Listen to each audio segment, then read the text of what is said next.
나스닥 미국장이 휴장을 앞두고 있습니다. 정확히는 이제 3일장에서는 조기 폐장을 앞두고 있고요. 이제 4일에는 독립기념일로 아예 휴장을 합니다. 그래서 이제 5일서부터 이제 본격적인 장세가 시작된다라고 좀 생각을 하시면 되겠고, 이 여파가 우리나라 장에도 영향이 미쳐지고 있습니다. 그래서 외국인들 그리고 기관들이 이탈하는 모습을 보여주고 있고요. 그리고 이제 방향성을 하반기서부터 해서 이제 5일 요때부터 좀 방향을 잡아가지 않을까 싶습니다. 그리고 특히나 이 의사록이 공개가 되거든요. 회의록이 공개가 됩니다. 연준에서 연 1회 금리 인하를 확정 지은 그 회의록이 공개가 됩니다. 그래서 이제 미국장, 나스닥 그리고 특히나 국내장까지도 올 하반기 2024년 하반기 계속 강조드리고 있는 하반기서부터 어느 정도의 반등세가 나와줄 것이다. 경기 회복세가 나와줄 것이다의 첫 번째 포인트가 이제 5일날 나온다고 생각을 하시면 되겠고요. 그때까지는 국내장에도 영향은 불가피할 수밖에 없겠다. 이렇게 좀 체크를 하실 수가 있겠습니다. 그래서 지금 발표된 뭐 물가지수, 뭐 PC라든지 이런 부분들은 어쨌든 금리 인하를 가리키고 있지만 결국 이 금리 인하가요 최근에 좀 빠르게 좀 진행이 되면 뭐 8월, 9월 뭐 언제든지 좀 빠르게 되면 1회였던 게 2회로 바뀔 수도 있는 거고 이게 딜레이 되다가 결국은 안 할 수도 있는 거거든요. 그래서 이번 회의록이 하반기 스타트를 하는 데 있어서 굉장히 좀 중요할 수밖에 없는 의사록, 회의록 공개일 수밖에 없겠다. 이렇게 좀 체크를 하고 가도록 하겠습니다. 그래서 나스닥 쪽에서도 일단 당장 이 휴장을 앞두고는 조정하는 흐름 내지는 뭐 숨고르기 흐름 이런 흐름이 나오지 않을까 그렇게 좀 생각을 하고요. 특히나 뭐 엔비디아 제가 강조드리고 있는 테슬라 이런 쪽에서도 차익 실현 매물들이 나올 수가 있겠다. 그래서 요거를 좀 주어가는 흐름으로 잡아갈 수도 있겠고요. 내지는 오히려 상승을 한다라고 한다면 잠시 끊어가는 포인트로 삼을 수도 있겠습니다. 그래서 요 얘기 한번 좀 간단하게 체크를 하고요. 올 하반기 그리고 앞으로의 좀 흐름은 어떻게 될까? 오늘은 경제 이야기 잠깐 한번 해보도록 하겠습니다. 시작하기 전에 구독, 좋아요 부탁드리고요. 영상 시작하도록 하겠습니다. 그래서 간단하게 일정 먼저 좀 살펴보면요. 이제 3일에 FOMC 의사록이 공개가 됩니다. 근데 어쨌든 장이 조기 마감이기 때문에 직접적인 영향은 그렇게 크지 않을 거라고 보고요. 미국 노동부 6월 비농업 고용을 봅니다. 그래서 고용 지수라고 좀 보는 게 맞겠죠. 그래서 고용 실업률 요 부분이 나옵니다. 그래서 실업률이 당연하게도 높아야 금리 인하가 시사가 된다라는 거겠죠. 그런데 좀 애매한 부분이 있어요. 이게 항상 이제 우리가 금리적인 부분을 볼 때 고용률이 높아, 실업률이 낮아. 그러면 경제가 굳건하기 때문에 호재야. 그쵸? 근데 그것 때문에 금리를 안 낮춰. 이렇게 되니까 호재기도 하고 악재기도 하고 뭐 이런 상황이었잖아요.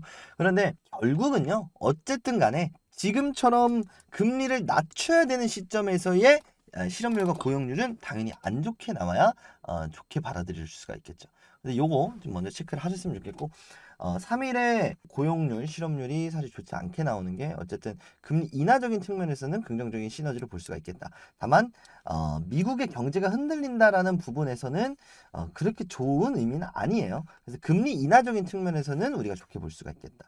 왜냐하면 미국 주식을 하시는 분들 입장에서는 이게 사실 높게 나와도 상관이 없어요. 근데 뭐 어쨌든 코스피 코스닥 시장을 신경을 쓰시는 분들이 있으실 수 있기 때문에 상대적으로 달러 가격이 낮아져야 그래야 원화 가치가 상대적으로 상승을 해야 결국은 뭐다 수출에 의존을 하고 있는 우리나라 입장에서는 주가가 상승할 수 있는 하나의 포인트가 될 수가 있겠다. 요거 체크하시면 되겠습니다. 그래서 말씀드린 대로 뭐 미국장 관심 있으신 분들은 고용률이 높게, 국내장이 관심 있으신 분들은 실업률이 높게. 요거 첫 번째로 포인트를 좀 체크를 하셨으면 좋겠고 최근에 나스닥이 조정과 그리고 상승에 있어서 좀 고평가 아니야? 뭐 여러 가지 근거들이 있어요. 그 중에 하나가 이 미국 10년물이 엄청나게 올랐다 이런 부분에 있거든요. 지금 뭐 뉴스라든지 그런 걸 좀 살펴보게 되면 트럼프 대선 후보가 갑자기 치고 올라오면서 바이든 대통령이 뭐 물러나야 된다 뭐 이런 얘기들이 나오면서 트럼프 리스크 때문에 국채 금리가 올랐다 이런 얘기들이 있는데 사실 저는 그렇게 높다라고 생각을 하진 않고요. 지금 사실 어느 정도로 쌓일 대로 쌓였다라는 거죠. 지금 금리를 계속해서 업사이드를 시키다가 계속해서 픽스를 가져가고 있는 상황인데 여기서 그러면 다운사이드는 언제 좀 전환을 시키느냐 이 상황에서 국채 금리가 오르는 건 어불성설이다. 결국은 국채 금리가 뭐냐? 지금 빌려준다. 10년물 뭐예요? 10년 만기짜리 이 채권이거든요. 지금 10년 뒤에 가격을 책정해서 미리 땡기는 게 바로 10년물 채권이다라는 거예요. 그럼 뭐냐면 가격이 올라간다라는 거는 이게 반대로 생각해 좀 10,000원짜리 채권이 있다라고 해볼게요. 그럼 10년 뒤에 이거를 10,000원에 받는다. 이러면 아무도 안 살 거 아니에요. 그렇죠? 그럼 이 가격이 어떻게 되냐 이거죠. 원래는 7,000원이었는데 가격이 오르면 어떻게 되냐면 8,000원, 9,000원 이렇게 되는 거예요. 그럼 가격이 오른다는 건 무슨 소리냐? 결국은 나중에 받아가는 거에 대한 이윤이 줄어든다라는 거죠. 이해되셨나요? 그래서 채권을 더 비싸게 주고 산다라는 거는 결국은 그렇게 우리한테 좋은 얘기는 아닙니다. 결국은 이제 성장률이 떨어진다라는 얘기가 되기도 하고 채권이 오르면 뭐 주식이 뭐 떨어진다, 뭐 채권이 내려가면 주식이 올라간다. 사실은 같은 맥락인데 채권과 주식의 성질이 다르기 때문에 반대로 우리가 설명을 하는 것뿐입니다. 그래서 결국 이제 미국 국채 금리가 계속해서 지속적으로 상승을 하고 미국의 경제 성장이 떨어질 것이다 이렇게 생각을 하는 게 1차원적인 생각이라는 거예요. 쉽게 얘기를 해서 좀 설명이 좀 채권은 좀 어렵긴 합니다. 그래서 쉽게 얘기를 해서 미국의 성장이 그렇게 높지 않을 것이다라는 전망이 나오고 있다 이렇게 보는 게 맞아요. 왜? 트럼프 때문에 사실 그렇진 않다는 거고 결국은 지금 인플레이션이 제대로 잡히느냐 잡히지 않느냐 이게 포인트가 될 거고 계속해서 금리 인하가 딜레이가 되고 있고 결국은 금리 인하가 되면서 이 부분이 해소가 되면 사실 저는 국채 금리는 자연스럽게 낮아질 거라고 봅니다. 어쨌든 지금 10년물만 본 거고요. 뭐 5년물, 3년물도 있고. 그래서 뭐 미국 5년물도 보시면은 사실 그렇게까지 우리가 많이 올랐다라고 보지는 않지만 특히 5년물은 그렇고요. 10년물은 좀 더 장기적이기 때문에 듀레이션이 좀 더 크기 때문에 그렇죠. 근데 이런 부분을 생각을 했을 때는 지금 트럼프 대통령 됐을 때 그리고 인플레이션에 대한 지금 압력이 굉장히 강해지고 있다. 한마디로 미국도 굉장히 팽창하고 있다. 터지기 직전이다. 이렇게 보는 게 맞을 거예요. 터지기 직전. 그래서 여기에 너무 우리가 뭐야 10년물이 올랐네 큰일 났다 뭐 이 정도까지는 사실 필요는 없겠지만 그만큼 공포감은 좀 올라오고 있다. 미국이 이제는 좀 심심치 않다. 이렇게 좀 보는 게 맞을 것 같습니다. 왜냐면 지금 보면 금리 인하를 최대치로 땡겨놨을 때 그 당시에 금리 인상이죠. 인상을 최대치로 당겨놨을 그 당시까지 지금 향해서 가고 있고 여기까지 가는 거 아니야? 이런 공포감이 들어온다는 거예요. 이걸 해소시킬 수 있는 금리 인하 요게 좀 포인트가 되지 않을까 싶습니다. 그리고 사실 금리 인하를 하면 좋겠지만 여전히 물가가 안 잡히고 있는 건 사실이기 때문에 그래서 이번 회의록을 통해서 그리고 당장 있을 7월 FOMC 여기서 금리 인하를 시사 정도만 해주고 9월 FOMC에서 금리 인하 통과 정도만 시켜주면 7월서부터 하반기서부터 폭발적인 상승을 만들어주는 시나리오는 우리가 가지고 갈 수 있습니다. 그리고 강조드린 원화 강세, 상대적으로 달러 약세. 그럼 어떻게 되느냐? 결국은 나스닥은 상대적으로 상승을 멈출 수는 있겠지만 장기적으로 봤을 때는 분명히 긍정적인 요소가 있고 왜? 기술주 위주의 상장 기업들이 있는 데가 나스닥 그리고 필라델피아 반도체 주식 이런 쪽이니까 다우존스 쪽은 좀 낮아질 수는 있겠습니다. 그래서 이런 부분을 생각을 했을 때 국내장에서도 상대적으로 달러가 약세를 보이면 가능한 거겠죠. 그래서 이런 부분 생각을 했을 때는 역시나 이번 회의록이 중요할 수밖에 없겠다. 그래서 뭐 국채물 때문에 뭐 국채금리 뭐 10년물 때문에 뭐 금리 인상이 쉽지 않겠네요. 이거는 앞뒤가 안 맞는 내용이다라는 거예요. 그래서 결국은 금리 인하가 선행이 되고 그 다음에 따라가는 게 국채 금리이기 때문에 요거는 앞뒤가 안 맞는 말이다. 그래서 사실 나스닥의 하락 뭐 고점이라기보다는 저는 조정이란 표현 그리고 숨고르기라는 표현이 맞는 것 같습니다. 그래서 벌써부터 FOMC 금리 인하 좀 해야 된다 이런 목소리 나오고 있는데 여러 사람들이 있는데 왜 이 사람의 좀 얘기를 차용을 했느냐라고 한다면은 좀 그나마 이름값을 제외하고 요분의 근거가 좀 정확한 것 같아서 가지고 왔어요. 어쨌든 니네가 말한 데이터대로 나왔고 연준의 목표치 다 지켜졌는데 왜 안 내리느냐 이거예요. 그래서 너네가 말한 데이터를 지켰으면 내려야지 이런 상황이기 때문에 사실 연준 입장에서도 안 내릴 그 건덕지가 별로 없습니다. 그나마 이번 고용률 실업률이 극단적으로 예상치보다 뭐 엇나가거나 이러지만 않는다면 금리 인하로 좀 이어질 확률이 높겠다라는 내용을 좀 잘 정리한 인터뷰예요.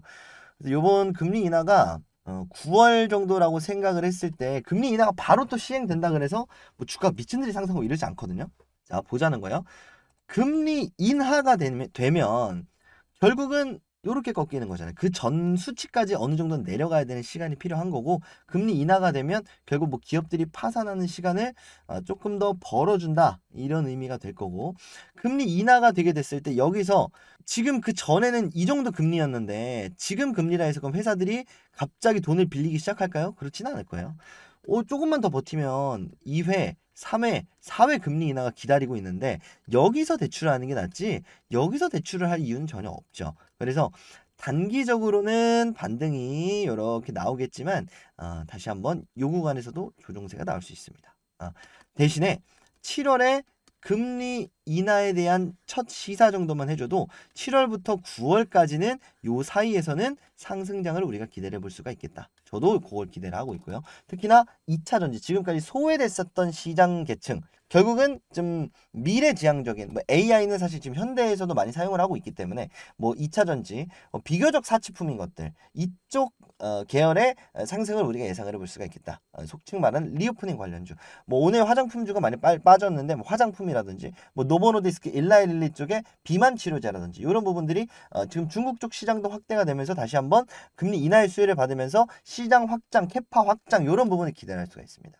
그래서 7월 FMC 이번에 금리 인하 시사가 됐을 때가 어느 정도의 상승 포인트다라고 본다면 FMC 전까지 한 1, 2주 정도 시간이 남았거든요. 이때 좀 조정 구간이 온다면 우리가 좀 단기적으로 고수익을 낼 수 있는 하나의 좀 전략적 요충지가 될 수 있는 현재 시점이다. 이렇게 좀 볼 수가 있겠습니다.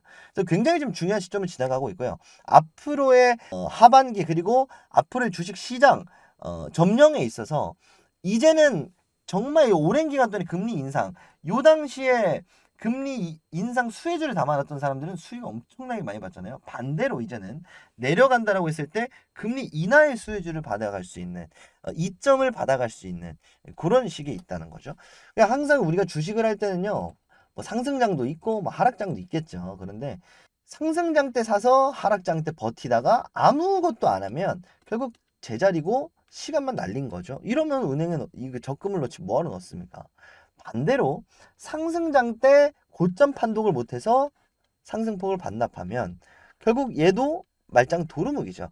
그러니까 지금 내가 어느 시기에 처해 있는지, 앞으로 그리고 현재 시점은 내가 가지고 있는 종목이 어떠한 시장의 영향을 받으면서 어떠한 개별적인 기업들의 이슈가 있으면서 흐름을 가지고 갈까, 이런 부분들을 항상 체크하는 여러분들이 좀 되셨으면 좋겠고, 그 첫 번째 포인트가 올 하반기 첫 번째 포인트가 바로 7월 FMC다. 그리고 7월 FMC를 힌트를 받아갈 수 있는 게 바로 뭐다? 이번에 회의록, 그리고 추가적으로 이 고용률, 실업률 발표다. 물론 비농업 부분이긴 합니다. 그래서 요거까지 좀 체크를 하셨으면 좋겠습니다. 미국장이 말씀드린 대로 이번 주 금요일까지도 휴장을 하기 때문에 조기 마감하고 나세요. 우리나라 장에서도 조정장이 이어질 수 있다라는 점, 요거는 좀 머릿속에 넣어놓고 오늘 영상 마무리 하셨으면 좋겠습니다. 오늘 이렇게 인사드리고요. 저는 다음 시간에 더 좋은 영상, 유익한 영상으로 인사드리도록 하겠습니다. 감사합니다.